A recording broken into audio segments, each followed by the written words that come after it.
Welcome back to Autoimmune Adventures. Today we are joined by Simon Lüthi, also known as the Rocket Shaman, a former corporate leader turned healer, author, and speaker whose work integrates lived experience with science-inspired practices for transformation. After more than 25 years in the corporate world, including senior roles at major firms, Simon's life was reshaped by burnout, autoimmune illness, and cancer. Those experiences didn't just change his life, they changed how he sees healing, leadership, and human potential. Simon is the author of Becoming the Rocket Shaman, a memoir and practical guide that has reached #1 as a top new release on Amazon. It blends memoir, neuroscience, energy medicine, and ancient wisdom to help people reclaim vitality when conventional approaches fall short. What we appreciate about Simon's work is how grounded and integrative it is. He invites people to explore how symptoms, intuition, nervous system regulation, and identity all play into healing without bypassing medical realities or adding pressure or shame. Simon, we're really glad to have you. Welcome to Autoimmune Adventures. Oh, thank you so much for having me. Whenever I hear my own bio, I get goosebumps, not out of ego, but I didn't really think my life was anything spectacular or special. But when you hear somebody else actually talk about all of the, challenges, you could say, that I have overcome, and I'm here alive and well to not only share the story, but to encourage others, I just get a little choked up. And so again, thank you for having me. And more importantly, thank you for the work that the three of you are doing in shedding light, to the very difficult topic of autoimmune and mystery illness. Because when I was diagnosed back in 2016, I wish I had some of the topics and information that you are all now putting into the world. As many of you know, when you're going through some of this, it's hard, right? Because you feel very alone. Medical system sometimes just gaslights you, and you think you're crazy, your family, your circles. So again, thank you for the work that you're doing, and I'm just honored to be a part of it this morning. Well, thank you. We're glad you're here, and we appreciate that. We heard a little bit about it in your bio, but if you could share with our listeners, we'd like to hear it kind of from your point of view. What initially drew you to the work that you're doing now? And how do you feel like your own health journey? Because like you said, health journeys are kind of crazy sometimes. And I think all of our listeners have kind of been there. But how did your own health journey shape your path to the work that you do now? Yeah, I'd be happy to share. Maybe what I'd like to do just before I start, health is such a personal experience. So what I'm about to share with all of you and your listeners this morning is my personal experience. And obviously I wrote the book to be an encouragement to others. And I always say, if I could heal myself, so can you. But recognizing our circumstances, surroundings are all individual, they're all personalized. So I don't want to generalize when I talk about it, even though it may sound sometimes that I'm generalizing. I come from a space of really encouragement. So my journey started, well, I guess I should start. It started when I was 3 years old, when I had a near-death experience. At the time, I didn't know that already played sort of a part, and we'll talk probably a little bit about these guideposts later on. But really, in 2016, I should say in 15, it started. I took my son on a mission trip to the Dominican Republic, and all of a sudden felt the pain in my shoulder. Now, at the time, I was mid-40s. We were bringing fresh water lines to very primitive housing, and I thought, oh well, digging up trenches, maybe I've just overdid it and I'm getting old. But then I started to having issues just of climbing on top of a truck. Every move started to just ache. Came back to the US and saw my trusted orthopedic doctor, and he thought I had an impingement. Went to go get physical therapy, and electrotherapy at the time really knocked me down. Like, I felt even worse after being exposed to electrotherapy, which I thought was odd. And so it just took a downturn. It got worse and worse and worse. So the pain traveled from my right shoulder and my left shoulder, then into my hands, into my arms, into my legs, into my my hips. And when I was really at my worst, I couldn't really get out of bed. My hands were swollen shut. I could not open them at my free will. I had to like literally force them open in the morning, spent, probably 30, 40 minutes in the pool just to try to get going. Sitting at the office 20 minutes and I could hardly walk. It was just, insane. And of course, at the time I was still very much I lived in Arizona. So, went to one of the top clinics thinking they had the answers. And I don't know how many x-rays and blood tests and I went under, but they finally diagnosed me. And I want to pause on that because I think for most of us, that is a key moment when the doctor finally says, this is what you have. There seems to be a little bit of a relief. Okay, I'm not crazy. I'm not making this up. There's something going on here. And today, what I'm hoping to explore, we go a little deeper beyond the diagnosis, because I think that's an important aspect of it, because the diagnosis is just one part. So in my case, they had diagnosed me with a seronegative inflammatory arthritis, which is basically a way of saying you're inflamed. We don't know why. But, sort of in the bucket of autoimmune mystery, this is sort of the bucket we don't know. And let's just throw it in this basket and, off you go. And in my case, I really have to thank the doctor, because I read so many blogs and online forums where, people are really frustrated with the current medical system. The doctor did one thing right. He said, I'm going to give you a prescription for Plaquenil. For those of you who don't know, it's a malaria medication, and it's proven that it works in RA type situations. And he goes, but I want you to go see an ophthalmologist, because one of the side effects of it is you could go blind. And at the time I thought, okay, excuse my explicit, but my eyes are the only fucking thing that's working. Why would I mess with that? And in retrospect, that was the key moment. And I really thank this doctor today from the bottom of my heart for making this statement, because that was the moment where I said, not my path. I don't want to just, put water on an oil fire. I actually want to get to the bottom of what's making me truly sick. And that was the beginning of my healing journey, of exploring all kinds of logical, illogical, Western, Eastern, naturopathic energy, all like I threw kind of the kitchen sink at it. But again, I'm here I'm not taking any medication. I'm not taking any supplements. I am alive and well. As you can see, my hands are moving freely. So, healing is possible, but sometimes it is hard to find. And I think, in my case, the frustrating part was that the healing was here, but the medical community isn't necessarily educated on what needs to happen and what can happen and what is a possibility. And then to really add insult to injury, when you find what you want and what you need, insurance is most likely going to deny you. So here we are. And I see a lot of head nodding, and I'm assuming everybody that's listening goes, yep, been there, done that. So it sounds to me like you had the very familiar journey of probably being gaslit a little bit and messed with and ignored and overlooked and all of these things until you finally got a diagnosis. And even then your diagnosis was a little vague. And but we all, I think, have experienced that to some degree. I think that's something all our listeners are going to resonate with as well. But you have said that your body whispers before it screams. Looking back, what were the whispers that you ignored before you went and sought help? Yeah, one of the things that now has even been proven by a lot of studies is that what chronic stress can do to your body, right? And in my case, chronic stress wasn't necessarily so much work related. Yes, I had a stressful job too.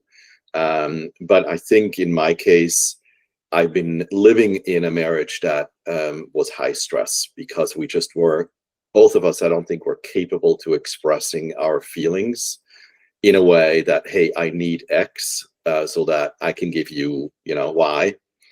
And so, we got married super, super young, trying to raise children, trying to make it work in the United States. But I think my home life wasn't really in congruence with what my energy system was. And what's interesting about that, I'm not sure whether your listeners are following the work of the Heart Math Institute. They're doing some amazing work on kind of brain-heart coherence. But even if you think about what stress actually does, of high cortisol levels in your body, constant, we now know that being in kind of a high stress environment actually does have an impact on a lot of diseases, whether that's cardiovascular, but also into autoimmune.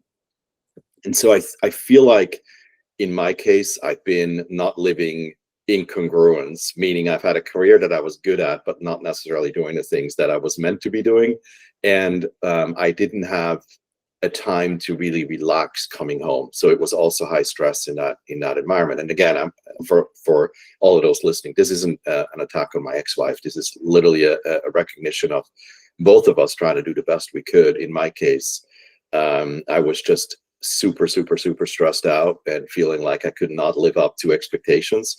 Part of it is because of my upbringing and how I was raised and my own trauma that, I've been through. Because I do believe we have these existential guideposts in our lives. So again, go back to, I got diagnosed. I have this Plaquenil medication in my pocket, and I had reservations taking it because of what the warning that the doctor said about my eyes, right? So I'm on a business trip. I'm coming back from New York, sitting in first class.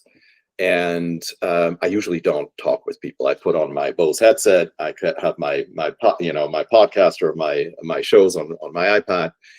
And the guy next to me had, we used to have at the time these Bose headsets, and then you had a name tag kind of attached to it so that people knew like who's what, because everybody had those things. And he worked for a company that I recognized because I had worked for somebody that sold that product when I was 13, 14. So I struck up a conversation and we started talking. And so one thing led to the next, and he shared with me that his wife had passed away a couple of years ago. And I go, oh no, what happened? And it turned out that his wife had the same diagnosis, went on this Plaquenil, and within 5 years developed lupus, more chronic illness, cancer, and passed away. Same age, same medication, right? I'm like, you can't make this up. But if I needed more, confirmation that, okay, Simone, you already have reservations. Your intuition tells you to not go in this med, find another way. And now this man sits next to you and is basically telling you the story. And so I think what that boost that it gave me was, okay, I want to see my kids grow up. I want to see my kids get married. I want to see, my life. I want to live a long and healthy life. So I have this almost this fork in the road, right? I go this road, I could be dead in 5 years, or I could go this road, and the chances of living a long and healthy life are much, much better. And so that's what I did. And I walked out. I left my marriage of 21 years. I said, I need to get out. I need to get healthy. I need to find myself. And so that's been kind of one of those, I think, crucial guideposts that really gave me the strength to do what I knew deep down that I needed to do in order for me to get healthy. And that started really kind of my journey into Europe. And maybe we can, if you want to, we can talk a bit about what I found in Europe, and because those are some of the practical things around autoimmune that I didn't know about at the time, but just more from a energetic, emotional aspect of it, high stress. That was the whisper that I ignored. And then the full scream really came when I couldn't get out of bed. I think that's so interesting that was your whisper, because all of us are just taught stress is just a part of life. And, we know it's toxic. Stress is inflammatory. We talk about this, but we've also talked about how if you are in an environment or a relationship that is not conducive to healing, you're never going to get better. You're never going to get better. And I can't think of a harder thing in life than to do what you did. To say, okay, this isn't going to be the place I can heal, and choosing to take care of your body and yourself. That had to have been a gut-wrenching decision, but a courageous one in many ways. Yeah, it's rough, right? I mean, it changed my family dynamics forever. It's a selfish thing to some degree. But when I look at, and when you can separate yourself, I guess, from all of that to go, hey, I'm alive and well, and I'm here now with this beautiful book that, you know, my goal is to inspire millions with it. You know, maybe that's my purpose in life, right? It isn't so much in you should not, and sort of what are family dynamics and what are the structures. And maybe my plan wasn't, you know, to live in that environment, but my plan really was doing things what I'm doing this morning with the three of you, right? And but or maybe it was just chapters. You know, you were where you were supposed to be when you were supposed to be there, and that was a chapter. It was a beautiful chapter, and that chapter closed, and you're in a new chapter, in a new phase of life, and I think that's beautiful. For sure, yeah. And I think that when we have this underlying mission, motivation, need in our lives to be who we truly are, when we have that, when we awake to it, you can't go back to sleep anymore. You have to be in it, right? You can't just sleep it away and ignore that you've had this realization and this coming to yourself. So I think that often in the chronic illness community, you get these people that have this deep high achievement feeling that they need to have all the things and do all the things. And then chronic illness teaches them that maybe all of that isn't the answer. And I know that you came from a place of high achievement and being out there in the world. So what do you think, as far as burnout culture is concerned, how do you think that contributes to illness, in your opinion? Yeah, look, again, when we go back to some of the studies that the HeartMath Institute has been doing, I found one area very, very interesting. So many of you, you know, have, of course, studied positive affirmations and or just, you know, kind of the feelings around emotions. And so one of the studies that they have done is to look at kind of the left side. What are some of the emotions, feelings, you know, that are more lower vibrational, if you will, right? So this is, you know, anger and fear and resentment and all of that. And some of them are more high blood pressure, more high cortisol kind of thing. And then, so if you kind of think of kind of a quadrant, right, with four corners. So kind of top left is kind of that high blood pressure, anger, you know, resentment, the, you know, really rage could be kind of in that. But then also on the bottom left, you would have sadness, you would have emotions that are less intense, and your heart rate is lower, but still full of cortisol because it's not actually in a positive affirmation, if you will. And then on the right side, you would have all of the, you know, joy and laughter and all these things. But also these can be in a, you know, party mode, can be high heart rate, high blood pressure kind of thing. They're not necessarily healthy, even though they are more in a DHEA kind of longevity hormone. But what's really interesting about their work is that as you start to shift kind of out of this fear-based world into more of a positive environment, and there's lots of studies by other authors and by other people that are way smarter than me, but as you kind of move away from this feeling of I'm not good enough, you know, I'm angry all the time, you know, somebody just cut me off on the road and I'm having road rage, and you move kind of back into this more moments of bliss. And again, I'm sounding like this is, you know, unicorns and rainbows. That's not what I mean at all. But because we are in such a unique environment in our own healing journey, in our own lives, when we can take a moment to stop and respond versus react to our life situations, we have choices, right? We can stick in this like, poor me, oh my God, everything is horrible. And I think that exacerbates our degradation of our physical body and emotional well-being. And as we start to move into a more positive feeling state, you don't even have to believe it, but you're starting to practice this attitude of gratitude, I guess, right? And so now these studies have shown that actually, as you are moving into this attitude of gratitude, what the chemistry body is doing. So you're having a complete hormonal change, right? You're moving from high cortisol to more of a, DHEA. I can never pronounce the actual hormone, so that's why I abbreviate, but you can Google it. And so in my case, it started with self-love. When you go, I'm not good enough, and now I just left my wife and I left my family, I'm just a horrible human being. And you then go, okay, wait a second, time out.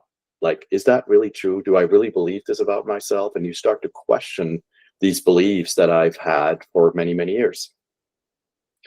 And one of the key areas that I found in my healing journey was the beautiful work of Louise Hay.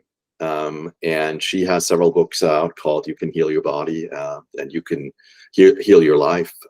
She found that by every illness has some connection to an emotional imbalance, and also an organ can actually start to whisper and scream, and it has to do with something.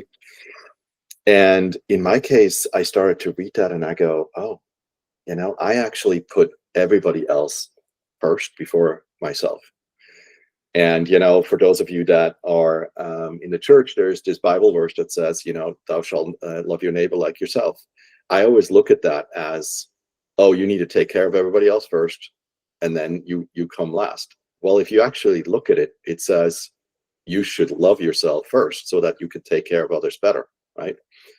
Now, let's pause on that for a second. Everybody listening, are we really in love with ourselves? And I know this sounds a bit hokey. I would almost venture out to say that's the hardest part, right? Because we see all the blemishes and all the negative things and all the stuff that's wrong. But when you start to question, where is that coming from? How am I conditioned, right? And it could be upbringing, can be family cultures, could be our parents, could be our, experience in school and being bullied and being whatever, right? It forms this reality. And recognizing that that's part of our healing story as well, is healing our emotions. I found the easiest way was to start telling myself, I love you, I love you, I love you. And I started this, I was, again, still high executive job. I parked about 5 minutes from my office. And in the morning, 50, 60, 70 times, I would just repeat to myself, I love myself, I love myself, I love myself, I love myself. And I didn't really believe it at the time, but I just knew this book was recommended to me. I was like, what I got to lose? I've already hit rock bottom. And all of a sudden, I found myself in my home completely alone, washed over with this amazing bliss of just contentment and gratitude and love for myself. And so that, I believe, was a practical step in my healing journey to acknowledge the pain that I've been in, both physically and emotionally and spiritually, and just start to reconnect with the little boy and with my soul and my I guess, source essence. And that kind of, open up a rabbit hole of things. So wait, if I can improve my mental state by simply just telling myself something, what else is possible? And so that has really led me to a lot of the positive affirmations. You can, read them in the book as well. Our mind is powerful. And when I say I could heal myself and so can you, I mean it. Our mind is powerful. And we now know that our body is more electrical than biological. And so if you start filling your thoughts with positive affirmations about yourself, about the realities you're in, I 100% believe that you can start to change the cell structure. You can start your healing. But again, your healing, my healing may look different. Yeah. But just getting into this state of positivity of, responding versus reacting, I found that, because I usually get asked at the end, and maybe I already kind of jumped ahead, but I usually get in, if there's something else you want to share with our listeners, and I usually end with that, but I felt like this was a good moment to share that. It's a great moment to share that. I think we have, and you might have heard them, we have 6 tenets that we all kind of stand by. And our very first one is, having a positive mindset, a growth mindset. And because your mind is so incredibly powerful, and it is, in my opinion, there's a lot of pieces that come together for healing, but your mind is the very first piece, because if you don't think you're going to get better, it doesn't matter what you're given, what tools you're given to try and help, you're not going to get better if that's your mindset. And so, and we talk a lot about how the difference between positive mindset versus toxic positivity, because we recognize that just saying it once and saying, oh, I'm going to be better, it doesn't make my lupus disappear. It doesn't make whatever, but having a positive mindset, because healing, I think the other thing too, is when people hear healing, they think it's a momentary, boom, I do this and I'm healed. And I think all of us here can attest that healing is a process. Reading your book and in your work, that definitely has been the vibe that I've gotten. We would actually love to hear, as you were saying, things that you discovered in Europe. I know I have a friend who's been touring that area who has autoimmune disease, and she was saying the whole foods, the lack of preservatives, kind of the calmer lifestyle, she's in the best shape she's been in years. And so I would love to hear your take on what you found in Europe. Yeah, happy to share. And it's to some degree infuriating as well, right? Here in America, I think our bodies are under attack, by the foods we eat, and really just access to clean foods is super, super hard. Sugar in every product, even we looked at bacon the other day, and we couldn't even find bacon without sugar added to it. It's crazy, right? So, and we know sugar is not really a healthy thing in anything. But let's just be practical for a second, right? Because we talk about autoimmune. I'm not here to, kind of change the way, things are happening. I just want to acknowledge that, it's really, really difficult here sometimes to live a healthy lifestyle. So in my case, right, so I was diagnosed with this seronegative inflammatory arthritis. I was like, not my path. And through a couple different serendipitous moments, I ended up with this clinic in Switzerland. And a lot of, I would say, end of the road Americans are flocking there because, they just have been given up, whether it's cancer or autoimmune or even mystery. So ended up at this doctor, and they finally did the right lab. So what ended up coming out of this was I had a heavy metal toxicity. I had environmental toxin overload, and I had food allergies. And so in my case, these are, what's infuriating about this is all these lab tests are available here in the US. But you know what? The lab test for the heavy metals, I think the last one I saw was $600, and insurance doesn't pay for it. It's crazy. But, in my case, so I had, I think, arsenic, I had mercury, and I had lead or something else. I would have to go look at it again, but basically an overload. So again, starts kind of a Pandora's box or a rabbit hole of, okay, so where's this coming from and how do I get out of it? A lot of dental work had to get done. So, many of us have amalgam fillings, which kind of acts as a battery in your mouth. Many of us have root canals, which are also not the healthiest thing, has impacts as well. So the first step was basically to fix my teeth, I guess, so to speak. Now with that, you could go to the regular dentist, but that's very dangerous to do because they don't know how to actually safely remove amalgam. So as you can imagine, somebody comes and drills, now you have all this dust and you breathe it in. So you have to go see a biological dentist that has special fans and filters to actually suck that out. Otherwise, you're just going to re-poison yourself with it. And then the other way to get rid of heavy metals is you have to go through something called chelation therapy. And it's a special salt compound that's administered intravenously that binds the heavy metals through it, and then you pee it out. And sometimes it takes a couple rounds of those.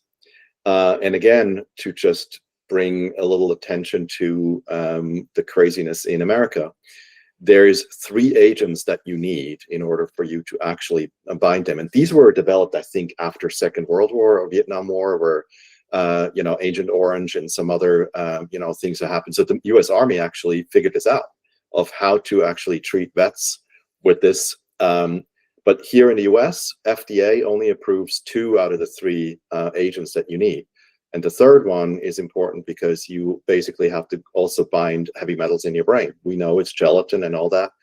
So the 2 agents that are available here, even if you can afford it, are actually not enough to get you to a place, right? So in essence, I had to go to Germany, to Switzerland and Germany to get treated for this, because I knew even if I did it here, I couldn't do the right things. And there's amazing technologies out there. I was treated with intravenous laser. So a combination of very yummy, I said yummy IVs, okay, sorry, but like, you know, like really yummy IVs in a sense, because it was filled with good vitamins, nutrients, minerals that help the body start to go through this healing.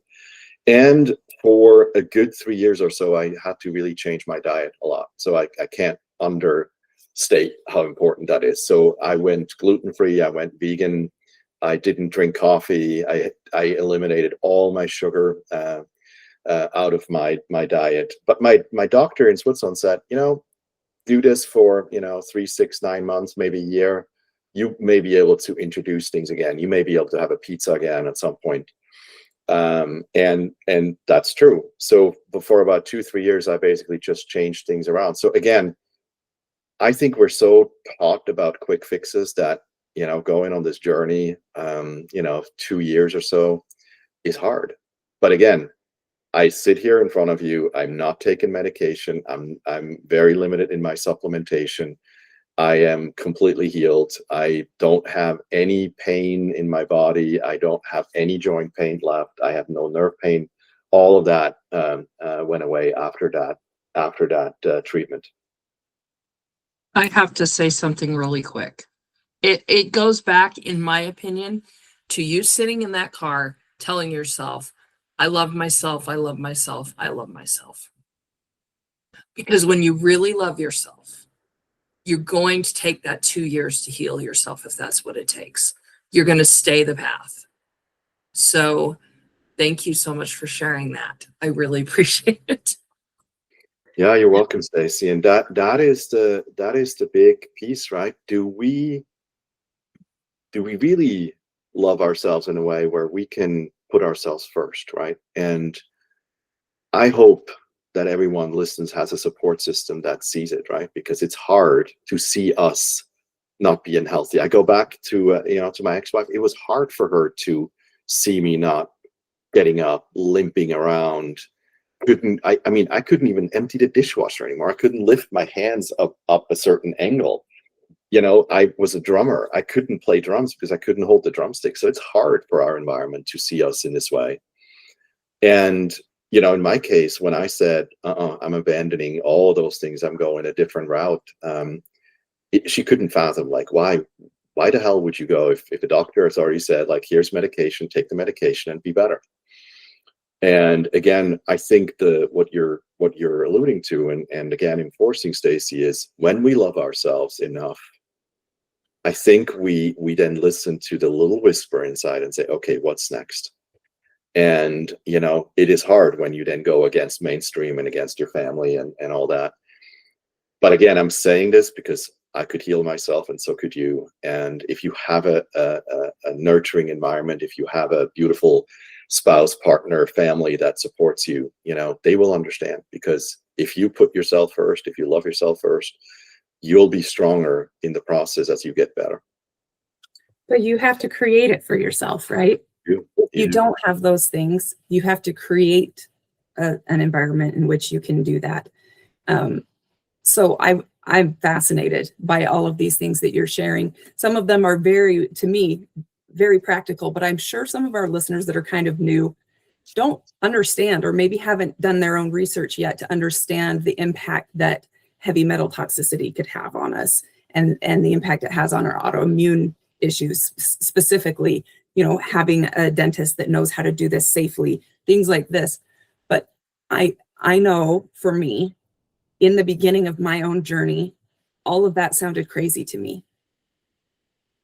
We were raised with parents who were also dealing with a whole lot of health issues themselves. They did the very best they could, but you did what your doctor told you to do. Period. The end. That's was how we were raised, right, ladies? Like, you go to the doctor, you do what you're told.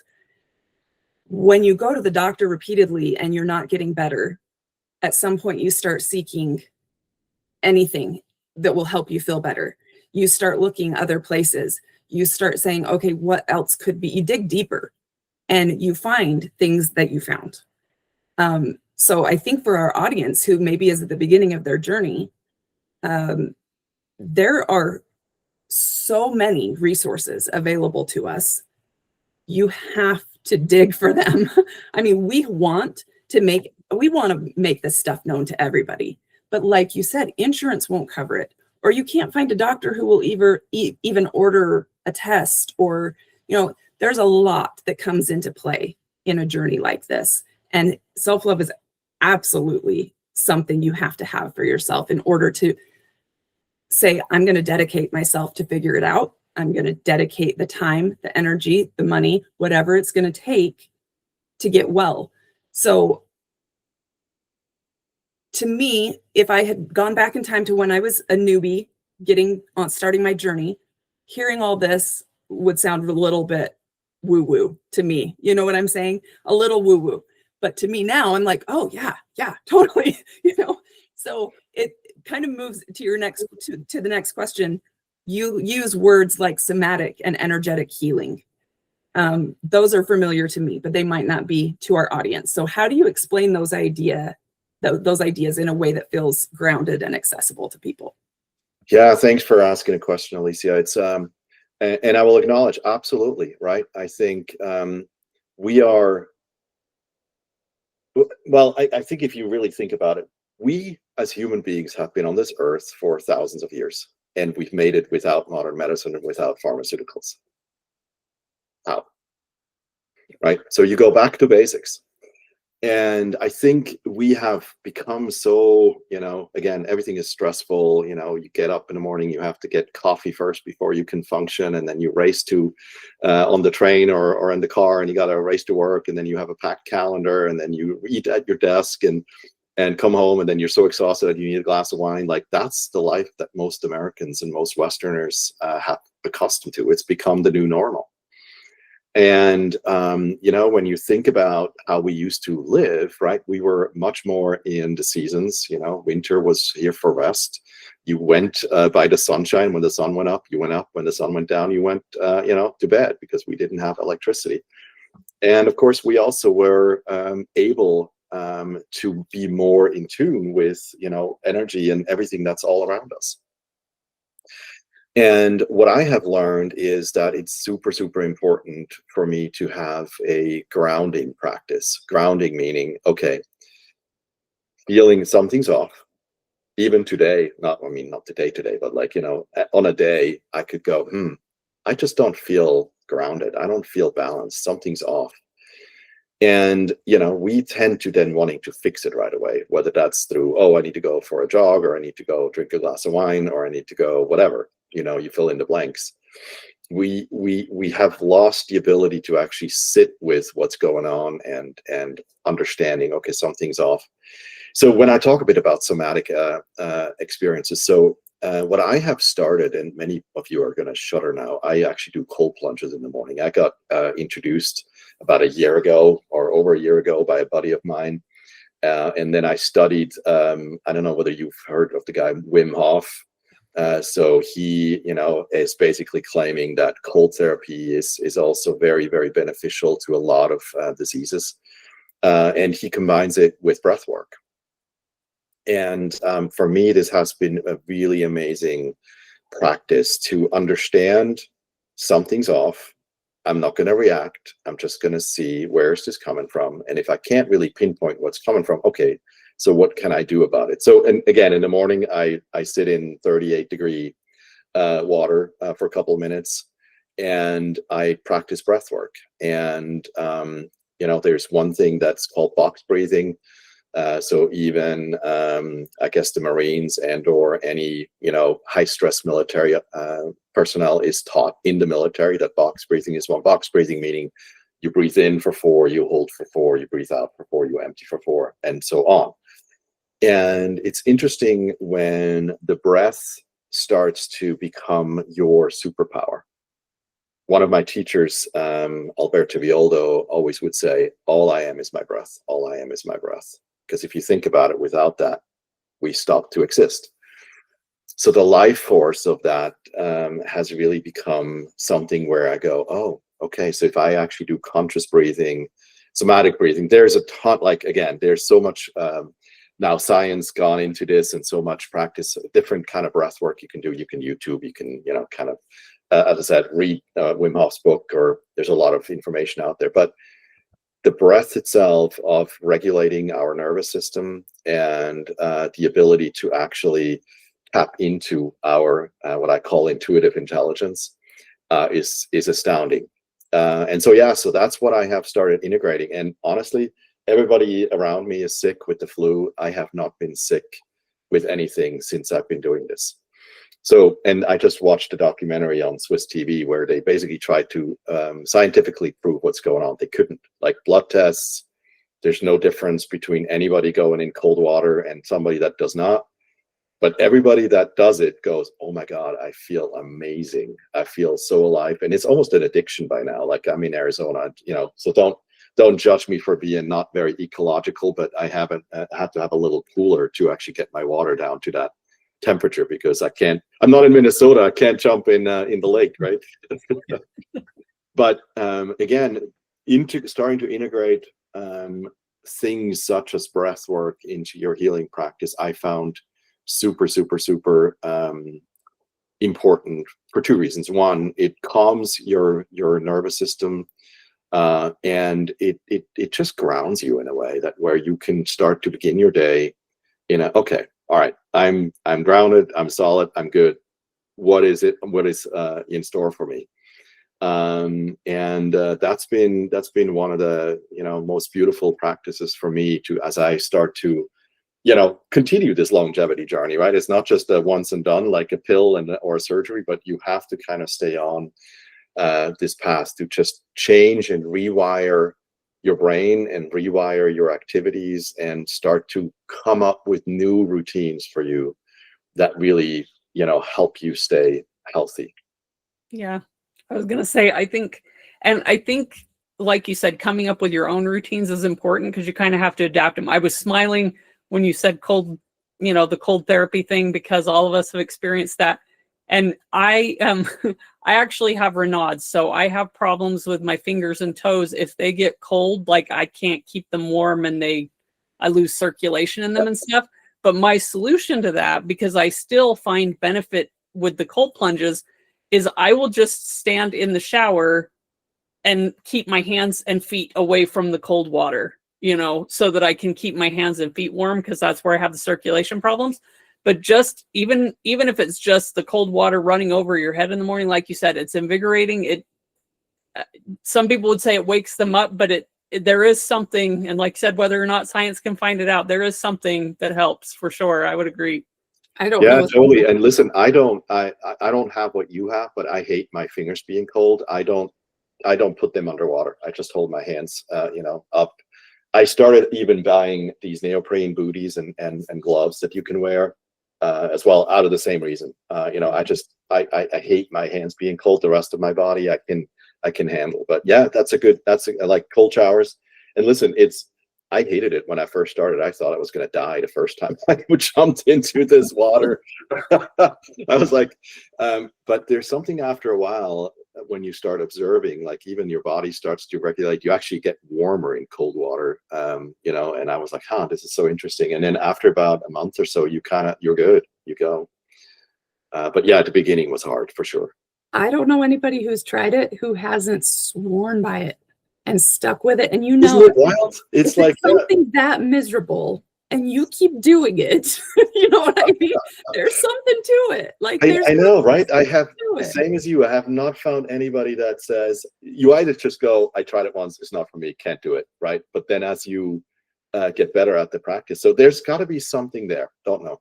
Yep. Well, I was going to say it's been around centuries. If you think about even like the old Roman baths, they had a cold room and a warm room, and and I think, yeah, it'll be interesting. I'm sure that eventually science will catch up to that one, because I really think there's something to it personally. It's funny enough that you mentioned Minnesota. It's a culture here. There's a sauna and cold plunge culture here in the specifically in the winter. They have little villages that pop up with little traveling saunas, and they have cold plunge tubs out in the air. And I think it's absolute insanity, but I know there are benefits. So, you've got to find your own way. I think it's a good thing to bring up, though. Yeah. Well, Simone, this has been an absolutely delightful conversation. We're going to have you back, because I feel like we haven't even gleaned everything that we want to, for sure. But as we're wrapping up, if you could share with our listeners, just if they get one thing from our conversation today, what would you want them to get from it? Yeah, see, I knew this question was going to come up, right? So I was looking through my book again in kind of preparation for this interview, and one thing that came up is I wrote a chapter about, I call it spirited acts of authenticity, and kind of create your new beginnings list. So as you recognize that something is not in congruence in your life, through this mystery illness, I felt like that there was new beginnings that can open up space for growth, healing, and creativity. And so I kind of put the simple guide together to kind of craft your own new beginnings list. But I think it's important to end with this, because people wouldn't listen to this podcast if they weren't interested and also are looking, for help. Part of it is we're a community, and we gotta support each other. And that's think number one, you're not alone. There is, an amazing amount of people that have gone through what you're going through, but you're supported. And so I think there's a couple things that I would want you to do. One is kind of reflect on your current space. Take a moment, pause, journal. Where are you in life right now? Emotionally, mentally, physically, spiritually? And maybe there are some things that you notice that may not be in congruence or not in balance where you're at. And then, maybe let go of the past. And I know this is has sometimes a bit of a, everybody says let go of the past and all that. I don't mean this to don't or ignore everything, right? But it's, maybe there is things that are holding you back, like my marriage, where I was like, what, we tried our best, but we've reached a point where, I can't do this anymore. And letting go of that, and letting go of the guilt and shame of leaving a partner and being divorced was one. And then maybe the one most powerful thing is dream boldly. Right? You're not a victim of your circumstances. You can change where you're at, right? So what would your life be if you could dream without limits? What experiences, adventures, or personal transformations do you want to invite in your life? That's a big part of it. And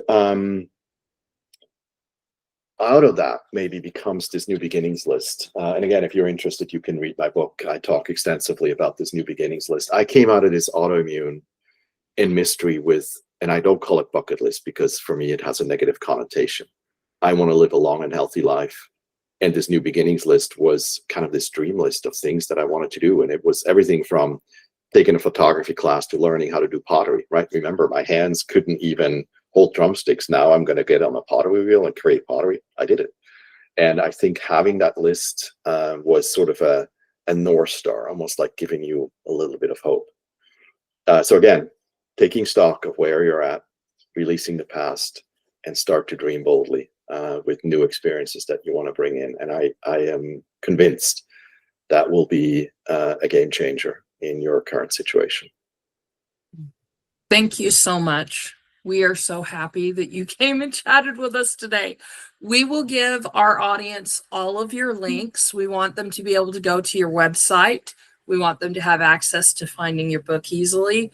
We'll make sure that they have access to all of that. But we just want to thank you so much for coming and chatting with us. Thank you so much for having me and for the important work that you're doing. I really love your podcast. Thank you for your dedication to our podcast and your support to what we're doing. We are so grateful to have Simone on today, and the care and the honesty that you bring to this work. I want to challenge our listeners to take that self-assessment that he just recommended, to do that and to take some power back about how you're going to live your life going forward. We often will tell people on our podcast that nobody's coming to rescue you. You are the main character in your story. You've got to take some responsibility for that. And that starts with self-love, like we talked about. So if you want to learn more about Simone and his work, you can connect with him at therocketshaman.com. And we will also, as Stacy said, leave his contact information and resources in our show notes. And as we wrap up, we want to leave you with our reminder. Remember, you are worthy of joy. Disease does not define your life. You do.